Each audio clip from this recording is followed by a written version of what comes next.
Assalamualaikum warahmatullahi wabarakatuh.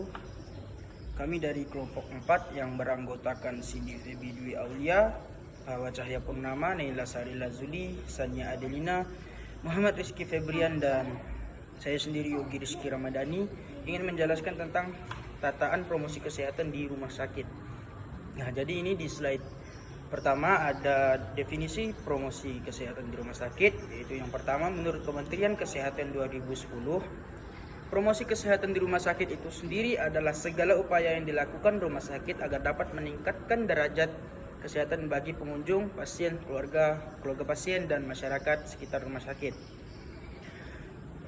Nah, kemudian yang kedua yaitu dari Permenkes RI nomor 44 tahun 2018,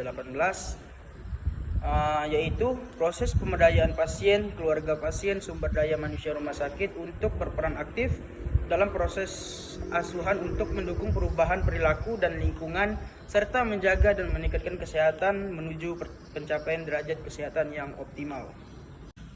Yang kedua ada sasaran promkes di rumah sakit. Yang pertama ada sasaran primer, yaitu sasaran utamanya yaitu pasien, individu sehat, dan keluarga.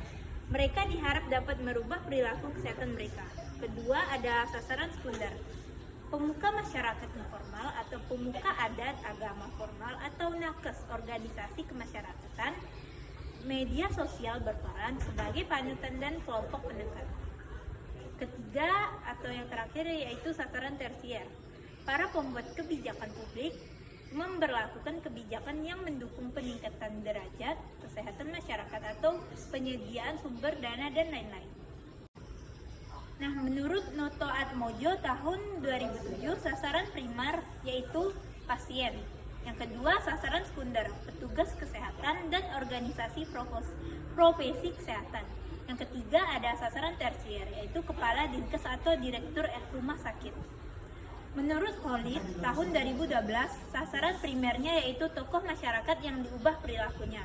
Kedua, sasaran sekunder yaitu tokoh masyarakat baik formal dan informal. Ketiga, sasaran tersier yaitu faktor pemungkin tersedianya sarana dan prasarana untuk mewujudkan perilaku sehat. Ruang lingkup promkes di rumah sakit. Penyelenggaraan PKRS dilaksanakan pada 5 tingkat pencegahan yang meliputi 1. Promosi kesehatan pada kelompok masyarakat yang sehat sehingga mampu meningkatkan kesehatan. 2. Promosi kesehatan tingkat preventif pada kelompok berisiko tinggi high risk untuk mencegah agar tidak jatuh sakit atau specific protection. 3. Promosi kesehatan tingkat kuratif agar pasien cepat sembuh atau tidak menjadi lebih parah. 4. Promosi kesehatan pada tingkat rehabilitatif untuk membatasi atau mengurangi kecacatan. 5. Promosi kesehatan pada pasien baru sembuh dan pemulihan akibat penyakit atau rehabilitation. Selanjutnya ada tujuan. 1. Memberikan acuan kepada rumah sakit dalam penyelenggaraan PKRS. 2. Mewujudkan rumah sakit sebagai fasilitas pelayanan kesehatan yang dapat melindungi pasien dalam mempercepat kesembuhannya, tidak mengalami sakit berulang karena perilaku yang sama, dan meningkatkan perilaku hidup sehat. 3. Mewujudkan rumah sakit sebagai fasilitas pelayanan kesehatan yang dapat memberikan informasi dan edukasi kepada keluarga pasien agar mampu mendampingi pasien dalam proses penyembuhan dan mencegah pasien agar tidak mengalami sakit berulang, menjaga dan meningkatkan kesehatannya. 4. Mewujudkan rumah sakit sebagai fasilitas pelayanan kesehatan yang dapat memberikan informasi dan edukasi kepada pengunjung rumah sakit agar mampu mencegah penularan penyakit dan berperilaku hidup sehat. 5. Mewujudkan rumah sakit sebagai tempat kerja yang sehat dan aman untuk SDM rumah sakit. Prinsip promkes di rumah sakit. Promosi kesehatan bukan hanya diperlukan dalam pelayanan preventif dan promotif saja, melainkan juga diperlukan pada pelayanan kuratif dan rehabilitatif atau pelayanan rumah sakit.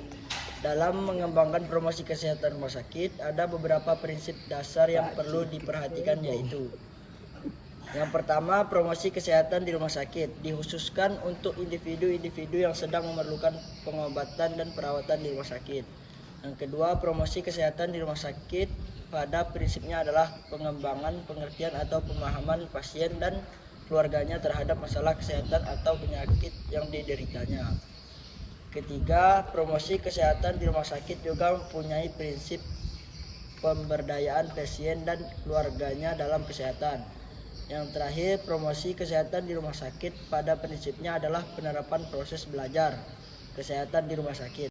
Selanjutnya isu kesehatan. Analisis isu-isu strategis merupakan bagian penting dan sangat menentukan dalam proses penyusunan Renstra OPD untuk RSUD. Melengkapi tahapan-tahapan yang telah dilakukan sebelumnya, identifikasi isu yang tepat dan bersifat strategis akan meningkatkan akseptabilitas prioritas program dan kegiatan dapat dioperasionalkan dan dapat dipertanggungjawabkan. Semakin banyak pilihan yang ditawarkan pada pasar atau pasien-pasien, semakin mudah mereka memilih. Demikian pula kebijakan tentang praktik di 3 tempat yang mengakibatkan dokter sendiri menjadi pesaing.